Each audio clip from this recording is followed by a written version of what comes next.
Pwede na magplano ng inyong bakasyon o travel goals next year sa inilatag na holiday sa 2025 ng Malacanang. Parehong Miyerkules ang New Year's Day at Chinese New Year. Special working day naman ang EDSA People Power Revolution Anniversary, February 25, napapatak ng Martes. Miyerkules ang araw ng Kagitingan, April 9. Long weekend, siyempre, ang Holy Week simula yan April 17, Monday, Thursday, April 18 ang Good Friday at 19, Black Saturday.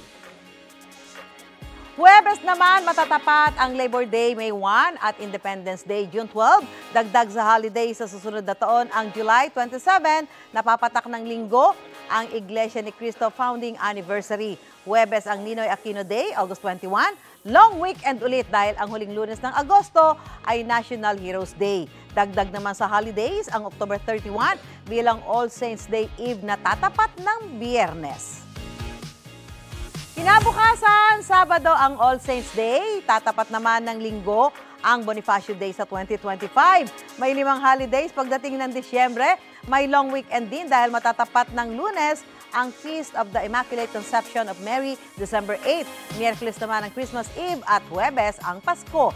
Martes naman matatapat ang Rizal Day at kinabukasan Miyerkules, December 31 na last day of the year, holiday din yan. Ayon sa Malacanang, ang deklarasyon para sa Idil Fitr at Idil Adha ay nakadepende sa Islamic o lunar calendar.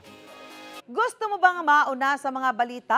Mag-subscribe na sa GMA Integrated News sa YouTube at tumutok sa unang balita.